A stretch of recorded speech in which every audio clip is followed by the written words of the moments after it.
Thank you. So hopefully everybody grabbed a sheet when you came in. You've got the maps and such that I put out there. So let's begin with prayer. Dear great and gracious God, we give you thanks for this day that you've created. And as we think about the ministry of St. Paul and all that he accomplished bringing about your word to the world, we ask that you bless us to also be able to share your word with those who have never heard, so that they may know of your love for them as well. In your name we pray. Amen. I'm sorry. Always.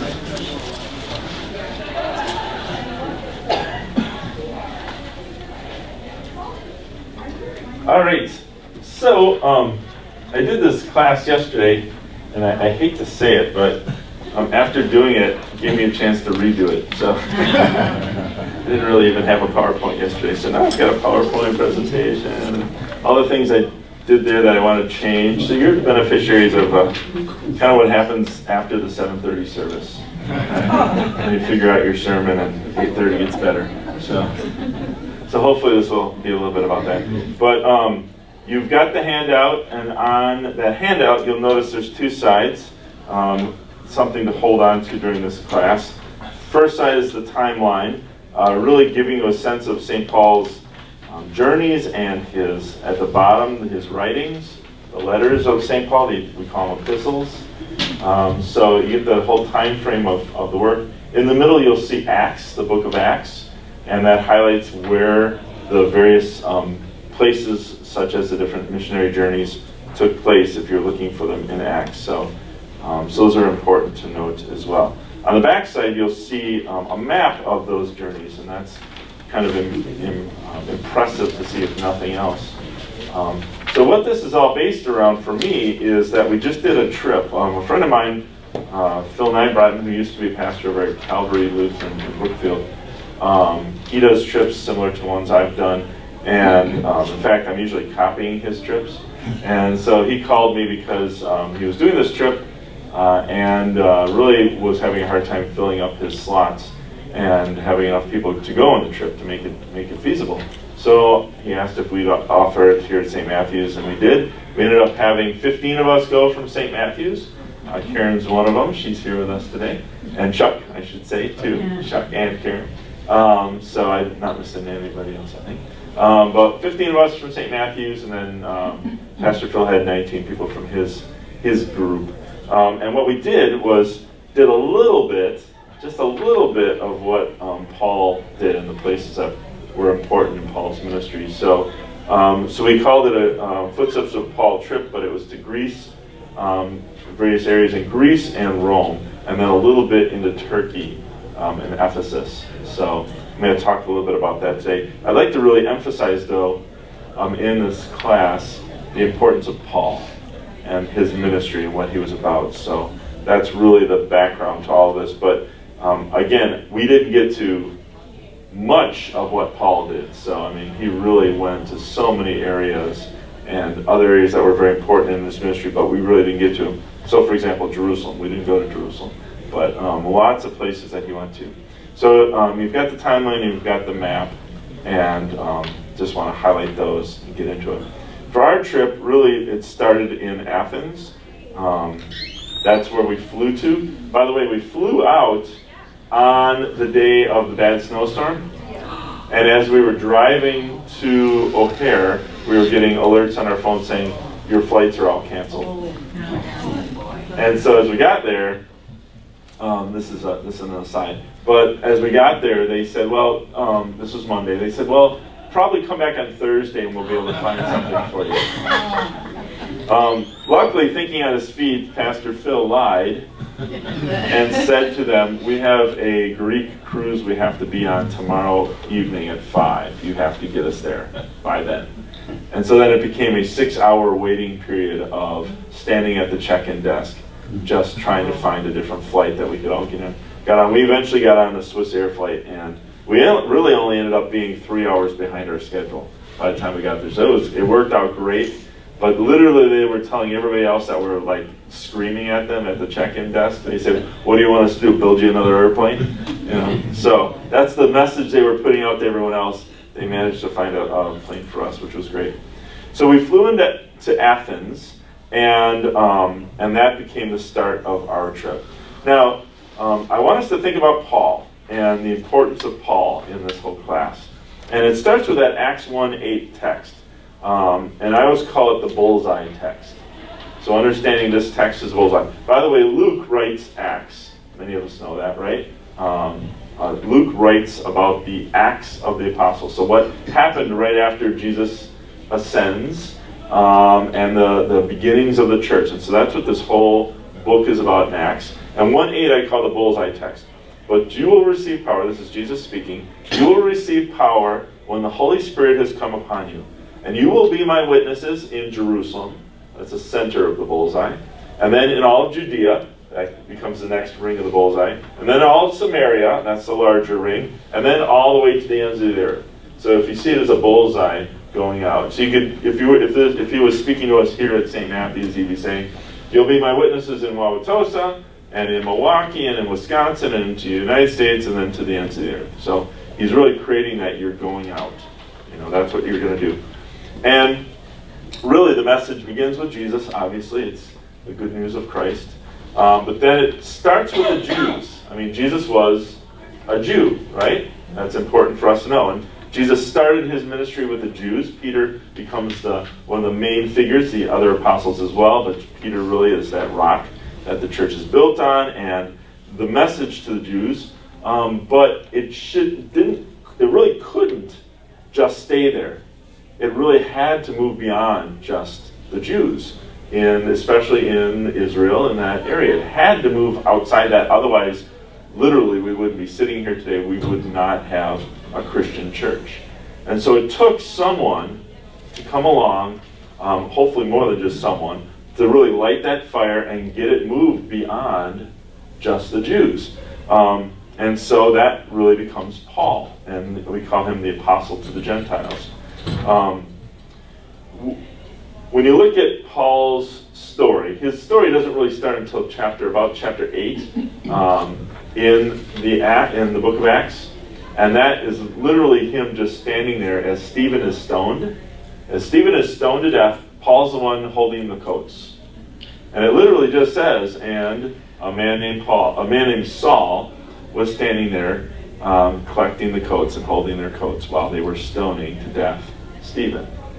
Right after that, it starts to get into Paul and who Paul is. Now, how many of us know the conversion story of Paul? You guys all know this story. This is an important story. Read chapter 9. It's a great story. It's kind of the story of Paul, because Paul was someone who was one of the religious elites. He was like a zealot. He was on fire to do away with the Christian church. So literally, as he's holding the coats, this is one of the things he does. He's really bringing all the Christians in to be sentenced to death, and bringing them all in to have this happen. And so he's working fervently to get rid of the Christian movement that often is called the Way. So when you hear of, whenever it's referred to as the Way, that was kind of the early name for what it meant to be a Christian, or the Christian movement. And so Acts 9, I just had a little section. It's quite long, but it's really good. Now, as Paul was going along and approaching Damascus, so he's on the road to Damascus. I think Damascus has been in the news lately, hasn't it? All the bombings that are going on there. I think it's like 90 miles from the border of Israel, so it's very close. You can actually see it from the Golan Heights when you go up there. You can actually see down to it. Suddenly a light from heaven flashed around Saul. And by the way, I should have put his name up here in a different way.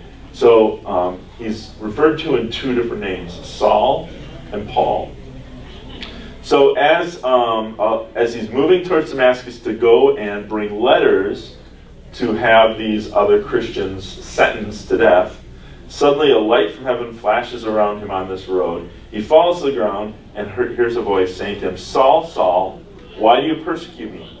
And he asked, "Who are you, Lord?" The reply came, "I am Jesus, whom you are persecuting." All right, so Jesus literally speaking to Paul, and everybody in the crowd hears that's traveling with him, hears this voice, but they don't see anything. Paul falls to the ground. He's suddenly blind. And by the way, that's why for Saul, this Amazing Grace is such a powerful song. Once I was blind, but now I see. And that's often all the people that have that experience, that blinding experience, but then they're finally seeing. And maybe it's a metaphorical blinding, that you just didn't understand, and now you suddenly have an epiphany. That's why instead of just calling it a conversion experience, it's kind of an epiphany. Because right after this, they take him to a man's house, and the guy says, wait a minute, this is the guy that's trying to have us killed. I don't want him in my house, or I don't want to have this happen. And so he gets this message that says, no, this is someone, Paul is someone I'm going to use to bring my message to the world. So go and heal him. And so he lays hands on him, says scales fall from his eyes, he can now see, and he becomes a fervent, just as strongly as he was against the Christian way, now he's on fire to tell everybody about Jesus. And you can imagine the trouble that makes, right? So everybody that thought he's our champion, send him out to get the Christians. Now they're like, uh-oh, he's now a champion to do the exact opposite. And he's one of those kind of guys that really didn't have regard for his own safety. So he was, like I said, he's on fire. He was not concerned with the trouble he would get into himself. He was more concerned with getting the message out there. And so it's important for us to understand Paul, and I took a section from Acts 22. This is actually closer to the end of Acts, so the story's already been written, but here he is in Jerusalem. He's back in Jerusalem, and he's being held to go up for a trial. And so he's in trouble in this text, but I think it summarizes the importance of who Paul is and what he is about. Let me take a step back and just be clear about the name. So he's often called Saul, and he's called Paul. Now, a lot of pastors, and I'm just as guilty of this in the past, but after this trip I really learned better, they would say, kind of like Abram becomes Abraham, Sarai becomes Sarah, Jacob becomes Israel. The name changes at a conversion experience or an epiphany. That was not how this was. He wasn't Saul before, and after the conversion experience he becomes Paul. These were just two different names. Saul was his Jewish name. So in Jewish circles, that's how he was referred to. In his Greek circles, he was referred to as Paul. So it wasn't because of the conversion experience. He gets used, those names get used. It's almost as if I was a pastor in El Salvador. My name might not be Pastor Chris anymore. They have a hard time saying that. They really can't say it in Tanzania. It becomes Chrissy. They add an E on the end of everything. Pastor Chrissy. It's like, well, I don't like that. So your name changes based on the culture. So that's important for us to know. He's Saul for the Jewish culture, Paul for the Greek culture.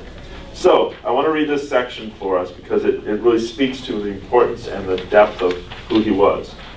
So he's under trial, and he's now going to speak to them. He says, brothers and fathers, listen to the defense that I make before you. This is in front of the Sanhedrin. He is up for trial before the high court. He's in big trouble here. These are the people that had Jesus killed.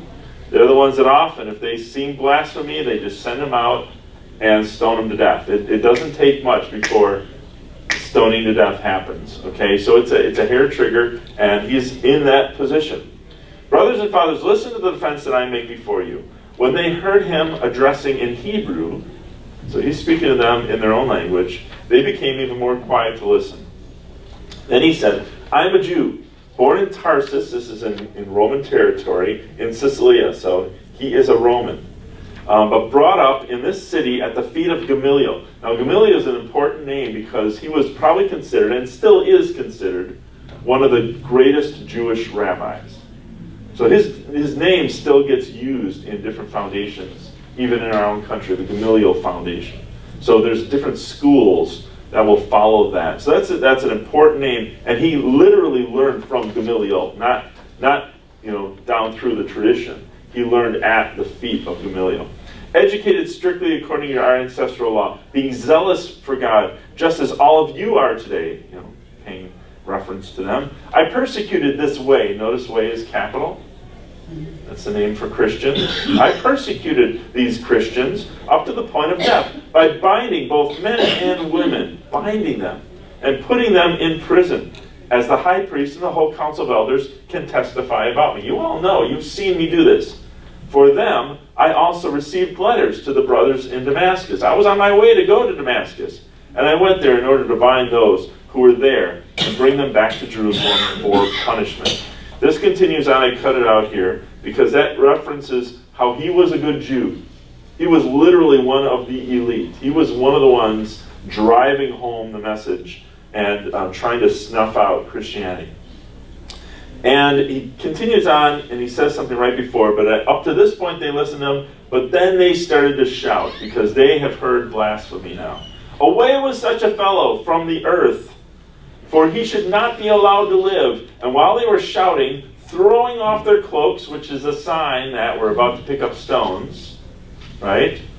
And tossing dust in the air. I love the imagery, right? Tossing dust. This is not like that race, the color race. Oh, yeah.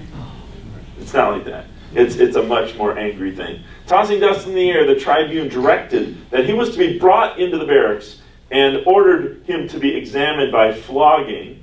By the way, flogging is something that happened to Jesus right before. It's whipping, where you put on a whipping post and they whip you, but it's not just with leather cords. They tie to the ends of the cords metal and bone and stone, and so when it comes across your back, it literally rips your flesh open.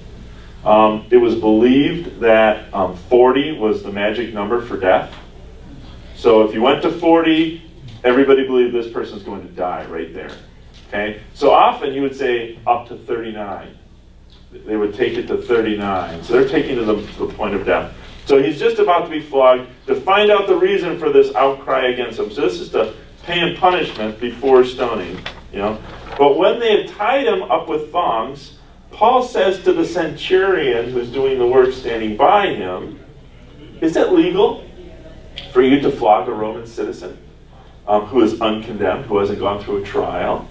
When the centurion heard this, he went to the tribune and said to them, what are you about to do? This man is a Roman citizen.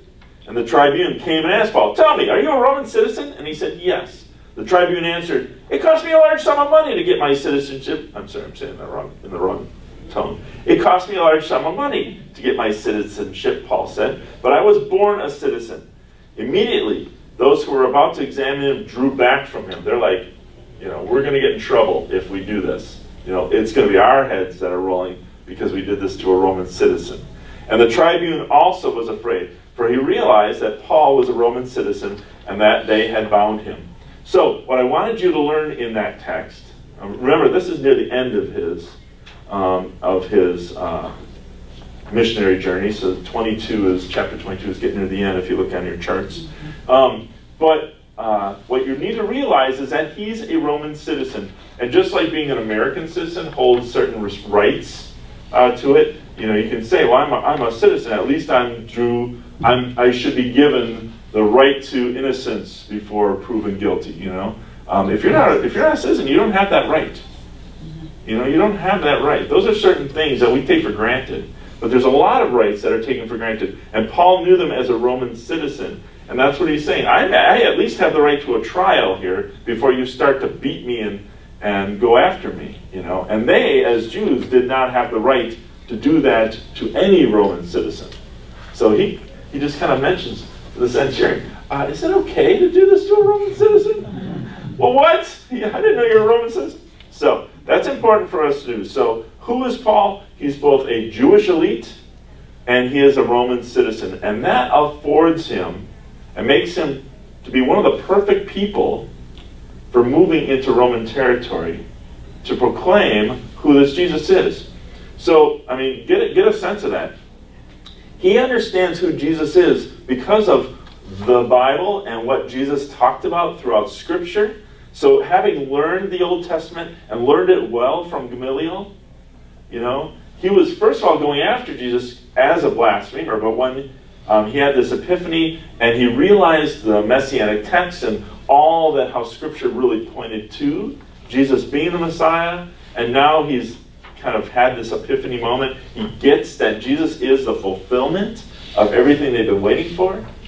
He becomes the perfect person then to take all that information, to get it all, to understand it fully, and then to turn around and not just speak to the Jews. He tries to do that often, but even more importantly, he's the perfect person to start moving into the Greek circles and the Roman circles and spreading this message far beyond the center of that bullseye that we talked about. Okay? So I want you to get that point. That's really important to understand Paul.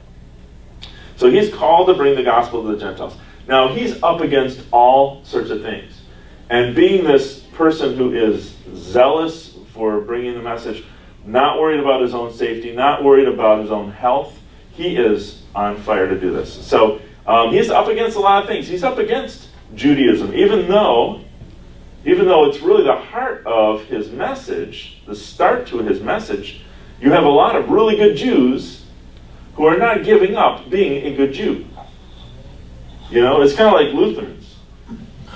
You know, if you went to a whole other city and there was no Lutheran church, would you continue to worship? You know, a good Lutheran would say, well, I'm a Lutheran. You know, there's no good churches here, so I guess I'll just worship at home on my own. You know, these good Jews are not giving up their faith. They're not giving up their traditions, all the things they've learned. To make a conversion for them, to become a different faith, to follow the way, to become a Christian, that's asking a lot. And often when he got into different cities, he started in the synagogue. He went to his people. You know, he started in the synagogue. But often, as you read through Acts, those are the very people that would say, heretic! And they'd bring him into the city center and want him tried for disturbing the peace. That was often the call. He's disturbing the peace of our city. He should be flogged. He should be jailed. He should be executed. You know, he was stoned at one point. They left him for dead, but he survived. You know, so Judaism was one of those things he was up against. Paganism, Greek gods. You know, thousands of them. You know, he's up against that whole system of religion that comes from the Greek god system. Greek philosophy. In that day and age, there were a lot of different schools of philosophy. I'm going to look at two of them in just a minute. And this becomes a challenge for him because they've wrestled with usually the question of how do you live right? That's often the question for philosophy. How do you have a good life? And how do you get there? What does a good life look like? You know, what does that mean? How do we go after that? That was often the philosophical question. And you can get at that in lots of different ways according to different schools. And so Paul comes in, and people are already thinking about that question. And then to bring in Christianity that's talking about a good life. God wants us to have a good life. What does that mean? And so Christianity has a new answer for him. The culture itself becomes a major barrier, especially we'll talk about in Corinth, because when he gets to places like Corinth, the culture has said anything's fine. You know, whatever you want to do, as long as it makes you feel good, it's okay. Well, that has a lot of potential for some really bad stuff, and he's coming into a culture like that and saying no, and having a big no, and not getting a lot of people that are happy about that no. You know, it's people don't just change and say, "Oh, good idea." They're like, "You're messing up the system." You know, we kind of like the yes, and now you're messing up the system. And besides it, you see the map that I've given you. The huge distance that he travels. Not to give away another slide, but it's 13,000 miles he travels without planes, without trains, without buses or coach buses, or even a good motorcycle or bike. He literally walks or takes small boats, or and a lot of this terrain in Asia, Cappadocia, Galatia, Syria is mountainous. So using mules often to get through those really mountainous areas. So imagine that 13,000 miles. And then just the physical danger that he's under constantly. Whenever he opens his mouth, literally, it's often this case of like, he's really challenging that sense of the possibility of being dead, of dying. So I've said a lot of this already here, but the map really shows us. I want us to look at this map. You'll notice that he does several loops out, bringing the message. So he starts, the first one is the black one, starting in Antioch, going to Cyprus, and Pamphylia, Lystra, and then he comes back. He gets all the way to Tarsus and then kind of reverses his route. But that's a small trip. But that small trip is probably 1,000 miles. I mean, I don't know how many of us would even be that interested in doing that, today even. But 1,000 miles of doing that. That's the first one. Purple takes us into the second one. Hopefully you can see it. I have a hard time a little bit with the colors. But traveling up through Syria, Asia, over to Macedonia, goes through Athens, starts to come back, going through the Greek Isles, and then making his way all the way back to Jerusalem. The third one, the red line you'll see, starting in Antioch, going again through Phrygia and Asia Minor, into Pergamon, and Philippi, and that whole section. And he almost does it as almost a reversal in that. And then his final journey becomes going to Rome for trial. But just so you know, there is belief, and you'll see it even on the timeline, they kind of reference this. There is a belief that he possibly went to Spain, although we have no record of it. There's no writings about it, but it's believed that he probably went to Spain. He had that in his intent, and they have that in that fourth missionary journey. So 13,000 miles becomes huge, and he was often beaten, often flogged. I think it was like 4 times he went through that flogging. Often jailed for long stretches of time, although the Roman citizenship helped with that, because again, you say, really, I'm a Roman citizen, is this right to be putting me in jail? And sometimes the answer was, yes, you've done some things wrong that we don't agree with, so you're going to jail. But the strength, the courage, the fortitude that he had to go through all that. And think about just going through one of those scourgings, how your body is destroyed. Going through walking that much. I talked to a lady just this last week who works at a furniture shop. I happened to be there, and she's on her feet all the time. One of her coworkers had one of those little Segways. Goes up to the knees, and he's zipping around the store. It's a huge store. I'm like, he is one of those. You have to walk. She goes, yeah, it's terrible on my knees. And she's like, I walk constantly. And I'm like, you should track your steps. That'd be quite impressive. But think about that, the toll it takes on your body. Just the walking, just that traveling, and the steps and the mountains, and besides the beatings, the scourgings. So he talks about his weakness. And so there's texts where he talks about his weakness, but the strength in his weakness. That it's not him that brings strength, it's God's message that really brings that strength. He wrote several of those letters from jail: Colossians, Philemon, Ephesians, Philippians. So those are important. So our trip, just to give you a sense, tie this in a little bit, we started in Athens. Now Paul was in Athens. And like I said, Paul was in lots of places that we didn't get to. So we got to a couple places. To call this the footsteps of Paul is a little bit overstating. We did not get to all the footsteps of Paul. But we got to a few places and a couple places that were important. One of those was into Athens. Now when he gets to Athens, this is a Greco-Roman culture. It's the heart of Greece. And so they have that as their backdrop. But it's Roman territory now too, and they are in charge at that time. And so that's part of this whole system. And when he gets there, what's interesting about Paul is he blends in. He tries to blend in, because a good speaker thinks about their audience. What's their audience? What does their audience understand? How do they live? What do they know? You can't talk to teens the way you talk to a saints group. They've two different cultures, you know.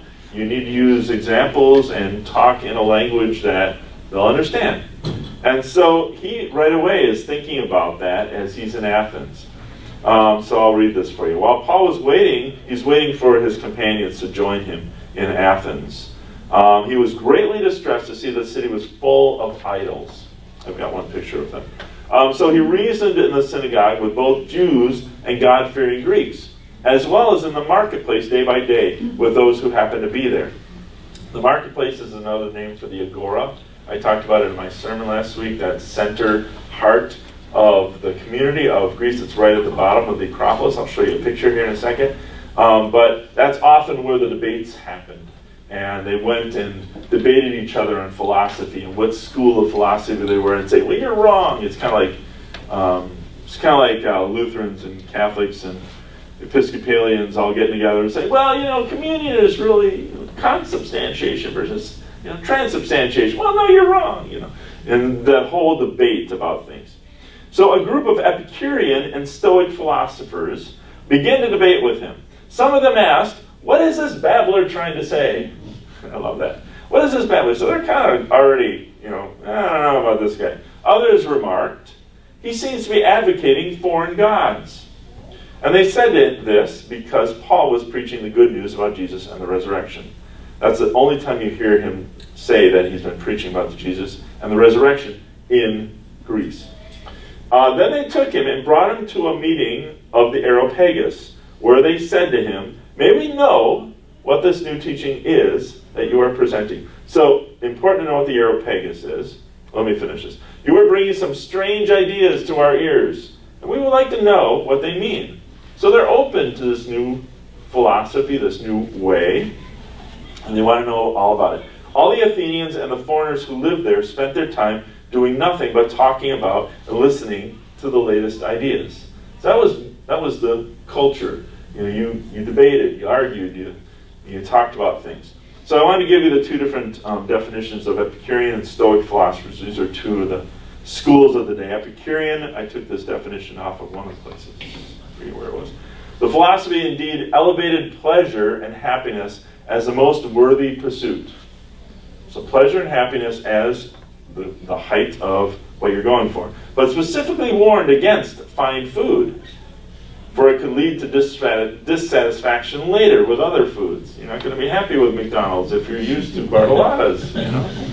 Instead, the goal was a long-term pleasure marked by serenity and temperance, achieved through moderation rather than indulgence.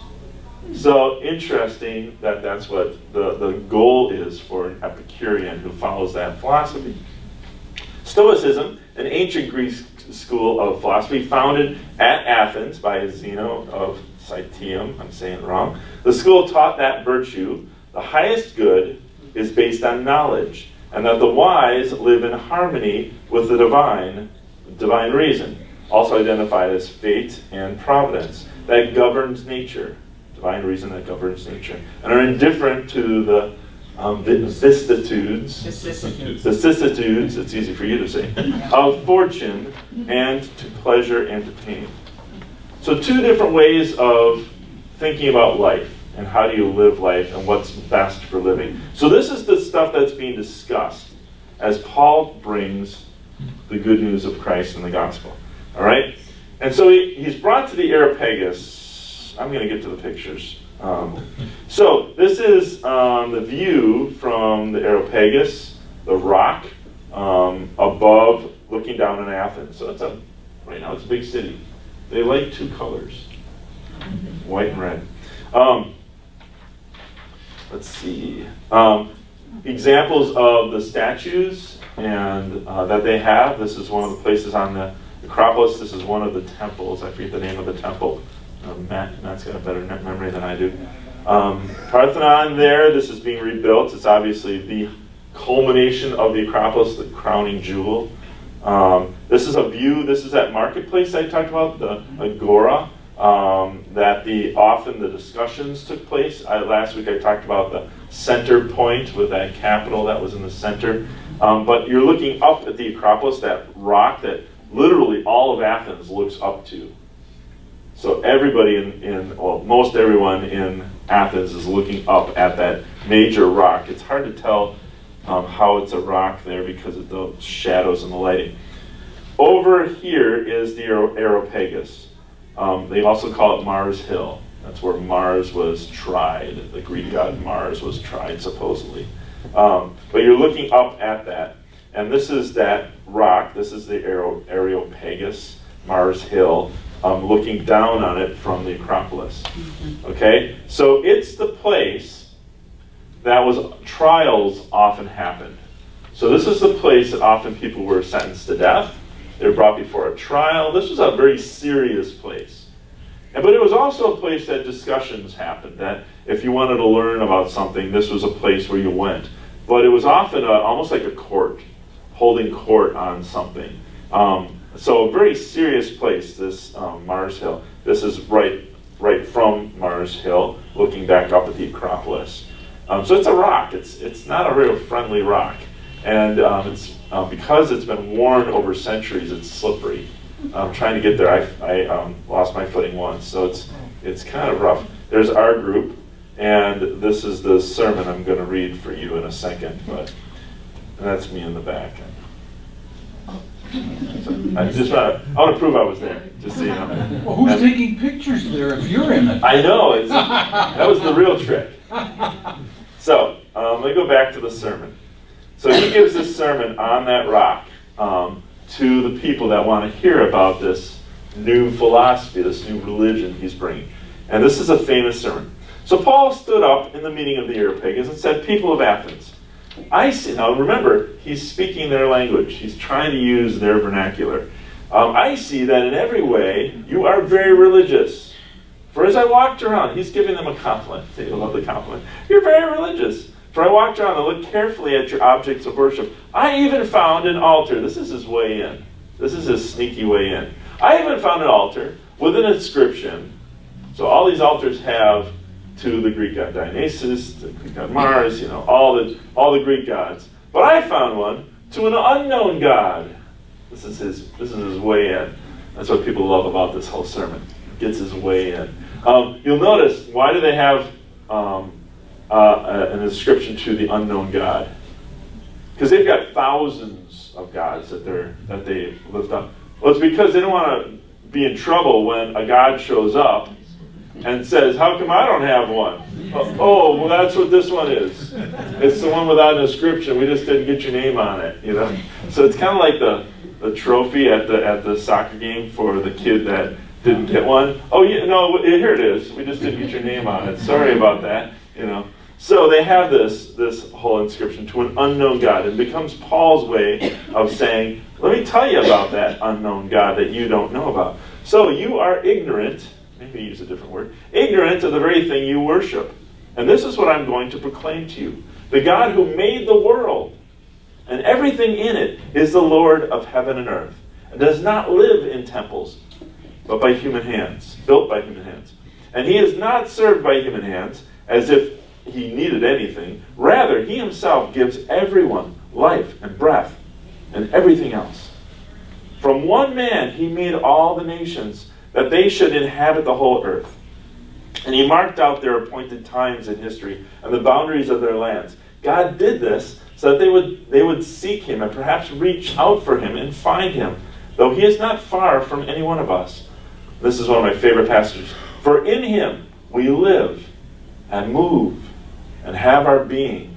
As some of your own prophets have said, we are his offspring." I love that text. "Therefore, since we are God's offspring, we should not think that the divine being is like gold or silver or stone, an image made by human design and skill. In the past, God overlooked such ignorance, but now he commands all people everywhere to repent. For he has set a day that he will judge the world with justice by the man he has appointed." He doesn't name the man. He doesn't name Jesus here. The man he has appointed. "He has given proof to this to everyone," and this is where Paul gets in trouble, "by raising him from the dead." So using that phrase, now he's touched on another philosophy. Now he's touched on a major point in a different philosophy. And everybody, when they hear him say, raising from the dead, I'll go, oh, you're one of those. You know, you're one of those schools that we've already said we don't agree with, right? So when he touches on that, it's like the lights go off. When they heard about the resurrection of the dead, some of them sneered, but others said, oh, we want to hear you again on the subject, and they leave. We'll hear you again. Thank you for your words. Goodbye. You know, so it's kind of a polite leaving, but others are already sneering. At that, Paul left the council. Some of the people became followers. So realize that right as soon as he says that, everything's done, and everybody just gets up and leaves. And theologians look at this and go, wow, it's kind of like you're in the middle of a sermon and the whole congregation goes, well, we don't believe him anymore, let's go. You know, and everybody leaves. So there's that whole point that happens here. At that, Paul left the council. Some of the people, though, became followers of Paul and believed. Among them was Dionysius, a member of the Areopagus, also a woman named Damaris, and a number of others. So a few people start to follow Paul in Athens. But this major sermon really doesn't get received real well. But the amazing thing is, we still lift it up. It's still an important sermon for us. The sermon to the unknown God, you know, telling about who the unknown God is, that in him we live and move and have our being. You know, I love that phrase. So, that's Athens. I already showed you some of the pictures. I've got other pictures I want to get to. We're still doing okay. And there's that sermon. It's now literally mounted. It's mounted on Mars Hill, on the Areopagus. You know, if you ever thought after everybody just left that he'd actually have those words mounted there, I'm sure you'd be like, I don't believe that. Not after how well it went today.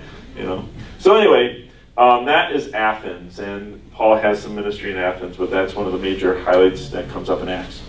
From that, we went from Athens over to the other red dot there, Corinth. One thing I want to point out about Corinth, it's all part of the Peloponnese. So that's a section of Greece that's kind of almost like this appendage sticking off on the side. I don't have a wider view of Greece. But you have to go out this little landmass, and they've actually, right here, I think it's right here, it might be right here. They've cut, no, I think it's up here. They've cut a canal, and it's a small canal. It meant more to them in the past because their boats actually fit through it. Now their boats don't really fit through it anymore. So small little yachts can go through it, but the cruise ships cannot. So it doesn't really help the cruise ships out and that kind of thing.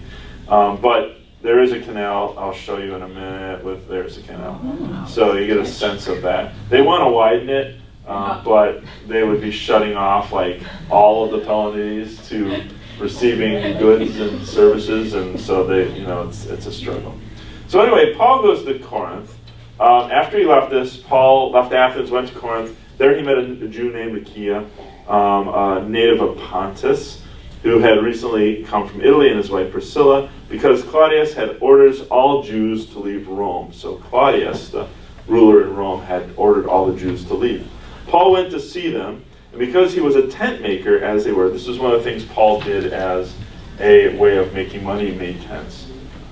So they often refer to him as a tent maker. He wasn't making money as a pastor. He was literally making them as a tent maker. He stayed and worked with them. Every Sabbath, he reasoned in the synagogue, trying to persuade Jews and Greeks.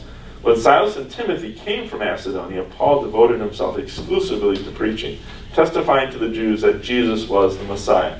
But when they opposed Paul and became abusive, he shook off his clothes in protest. And shake the dust off your clothes and walk away in protest, said to them, your blood be on your own heads. I am innocent of it. From now on, I will go to the Gentiles. Right? That's that message, going to the Gentiles. Then Paul left the synagogue and went next door to the house of Titus Justus, a worshiper of God. Crispus, the synagogue leader, and the entire household believed in the Lord. And many of the Corinthians who heard Paul believed and were baptized. One night, the Lord spoke to Paul in a vision. Do not be afraid. Keep on speaking. Do not be silent, for I am with you, and no one is going to attack you or harm you, because I have many people in the city. So Paul stayed in Corinth for 1.5 years, teaching them the word of God. I think I'm going to stop there to keep us moving. So he stays in Corinth for a while, but really, here's a view of near the area of the main city. So they're near, like I showed you, the major inlet there, right up where the red dot is. So they are a port city. This is some of the olden structures. There I am again. I'm in another picture, so I'm proving I'm there. This is near the end. He gets tried at this very location. It's called the Bema seat, the seat of where justice happens. And so this whole structure was where the trial often took place. And in Scripture, it sometimes talks about the Bema seat. Here's our group. This is all of us that went and in the area of the olden city of that day.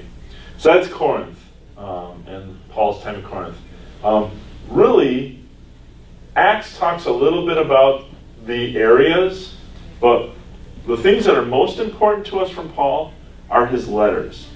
So because he was in other areas sending letters back to these churches, these cities that he was active in, those letters become formative for us. So his sermons continue on. You could say, well, he gave a sermon, that was it for that group of people. But really, his letters become the things that become continual sermons for all of us. And so, 1st and 2nd Corinthians, how many of us have used it at our wedding? 1 Corinthians 13, The greatest of these is love. His words continue to ring and continue to proclaim because of that we still have them. They become really crucial for us.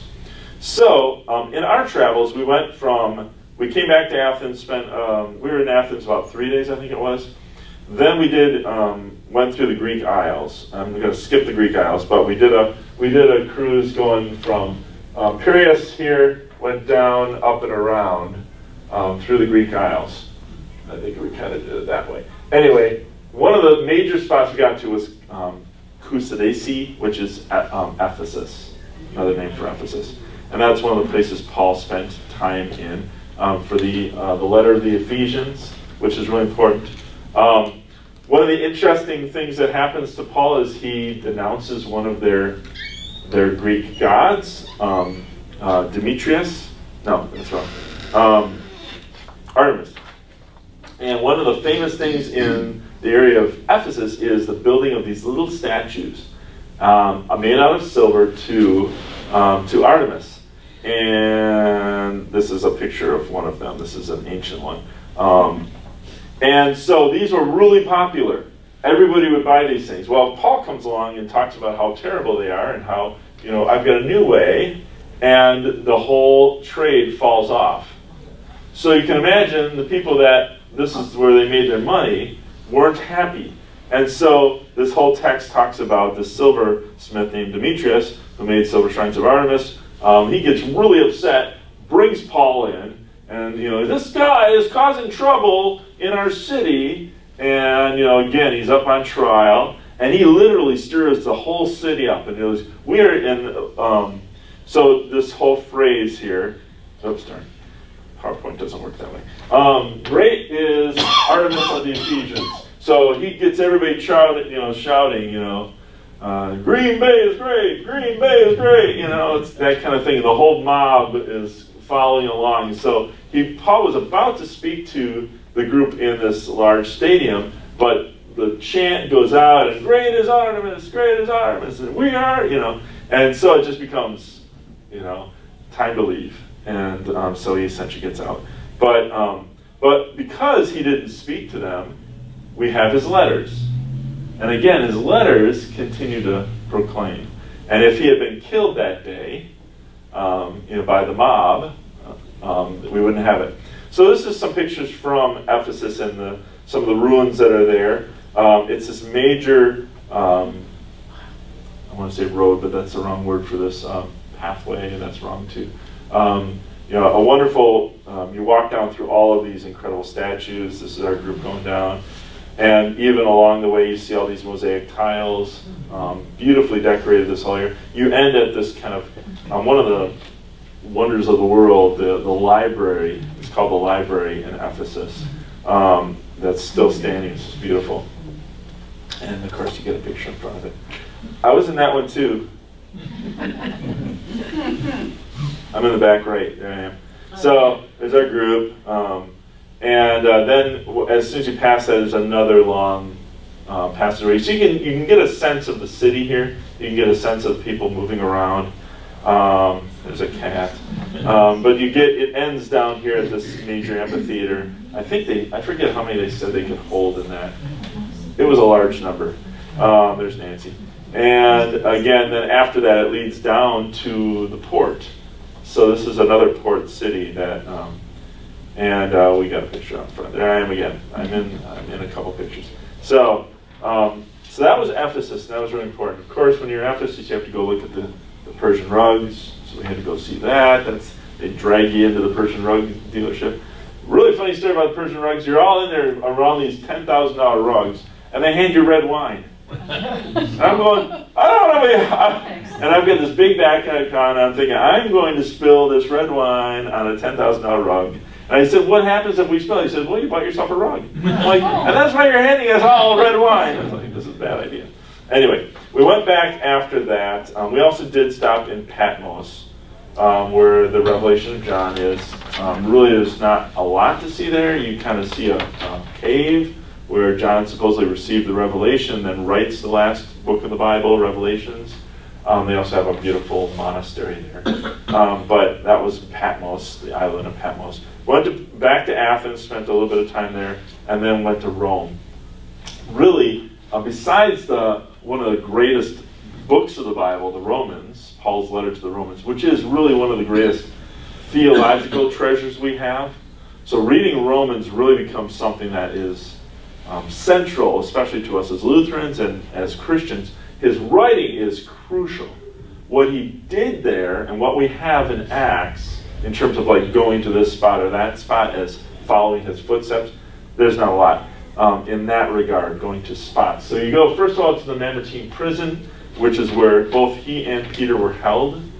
It's literally a dungeon, a dark dungeon where they actually open up a hole, drop you in to the dungeon, and then cover it back up so you live in this dungeon until you're ready to be executed. So we went to that prison. I'll show you pictures. This is the dungeon. There is no bathroom there, so it's a cesspool. These are some of the pictures of Paul and Peter. They're considered some of the most authentic pictures because they're some of the oldest and probably closest to who they were. You can't quite see the hole there that they drop you in. This is above the dungeon, but Larry's standing pretty close to the hole. And they've got altars there. Did you say it's near Nero's Circus? So it is right at the end of the Roman Forum. Okay. So if you go just past the Roman Forum, they now have a church over the top of it, of course. But that's where it was, right at the end of the Forum. If you get a sense of it. Yeah. One of the things that I think is amazing that you're saying is that when Paul did these sermons, he always spoke to the people in their own language. How many languages did he speak? And by language, I'm talking about like the way they spoke. So he spoke Hebrew and Greek. I'm not sure if he spoke more than that. But being a Roman citizen, speaking Greek, both of those afforded him a lot of connections.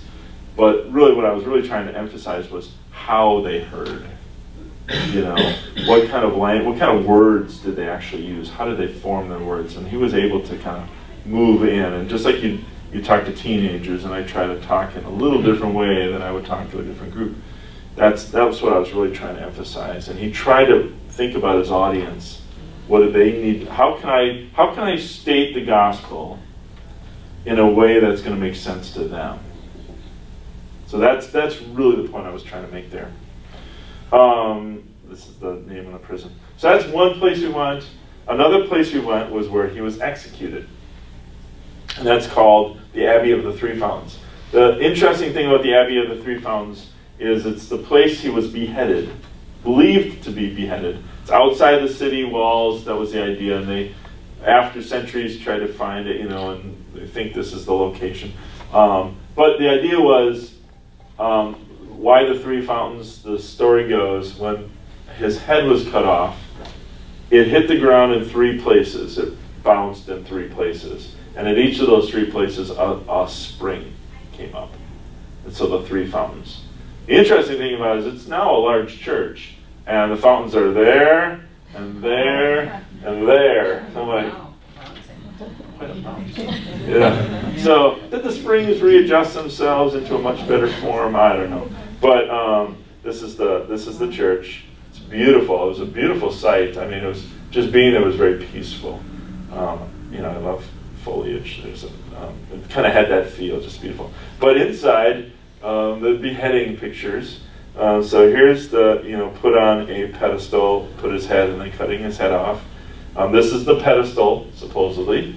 And then they had little head pictures around, so it's kind of bizarre, But, and here's a picture of the beheading, so his head's laying on the ground. So obviously terrible stuff, but this location and the nuns that are there. So there's our group. But it was a very tranquil and peaceful place to be, and that was very nice. So just quickly, other things that we saw. Like I said, I tried to emphasize more Paul in this class, but we went to Patmos, I mentioned that. Also in Ephesus, there's a monastery up in Patmos. In Ephesus, we also went to a place that's considered, in legend, the place where Mary didn't end her life, that's the wrong way to phrase it, where she spent her last days. So supposedly the last 8 years of her life.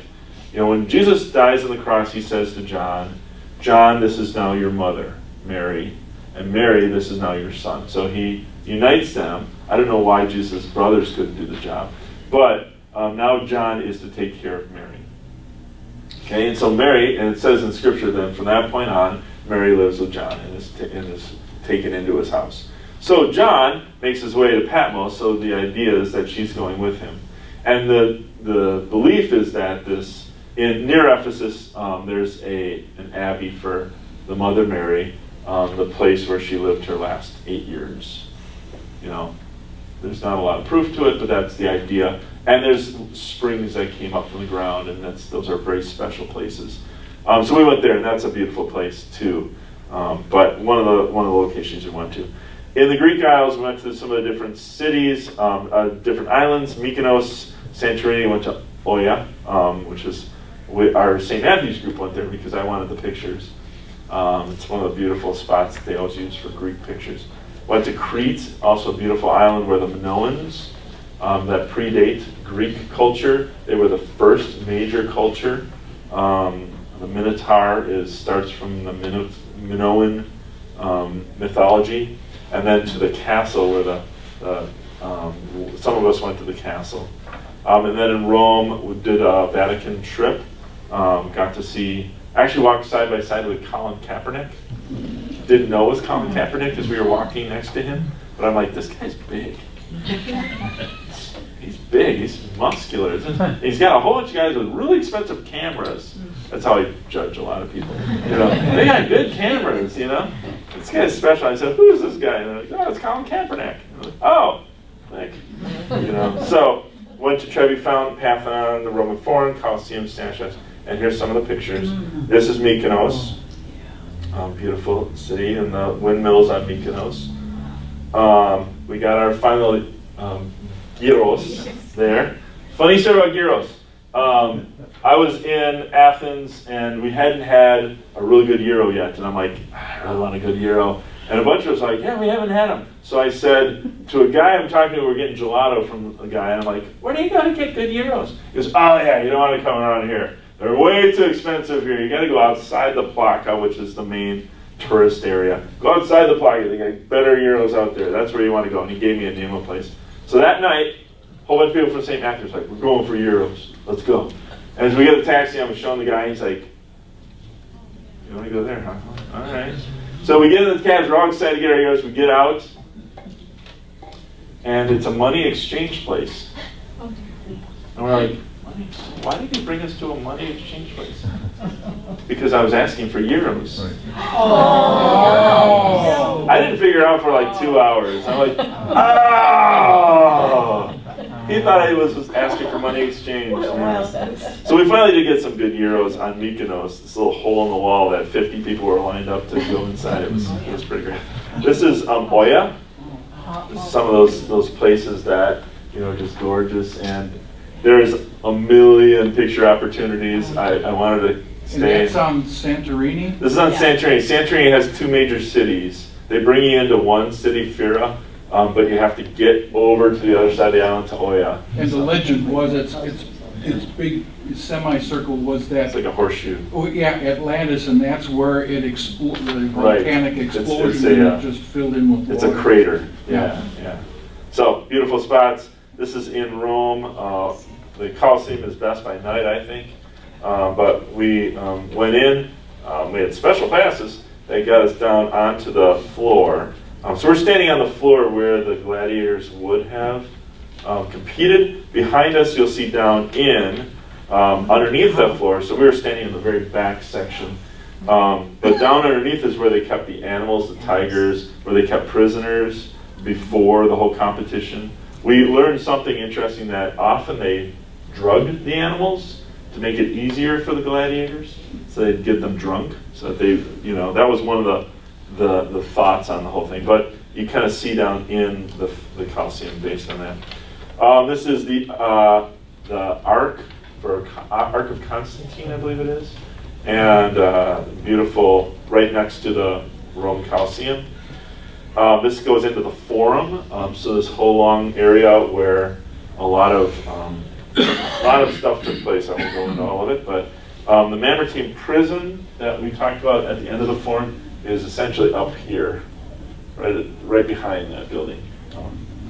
So seeing that, this is the Spanish Steps, beautiful Spanish Steps. The view from the top of the Spanish Steps, you can go up higher. This is the Pantheon. What's amazing about this building is it's perfectly architecturally complete. It is mathematically perfect.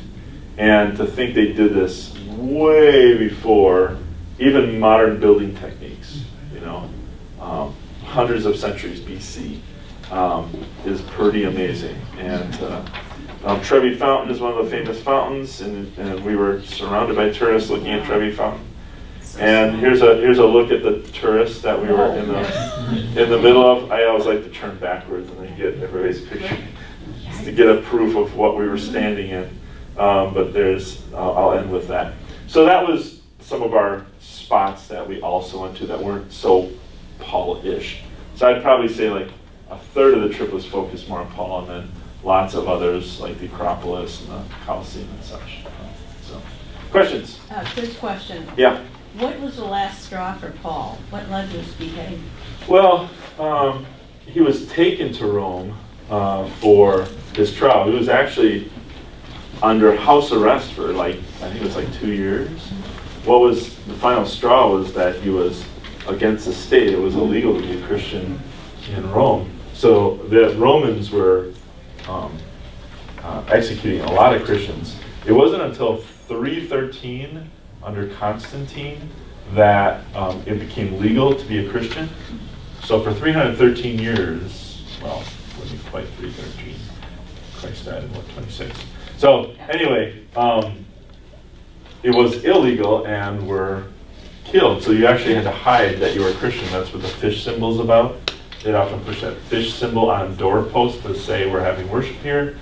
And they wouldn't call themselves Christians, but the way, things like that. It comes from the Greek, and Right, it's an ichthus. anagram Yeah. which spells out the word fish. Yeah. So they made it into the... God and Son saving. Anyway,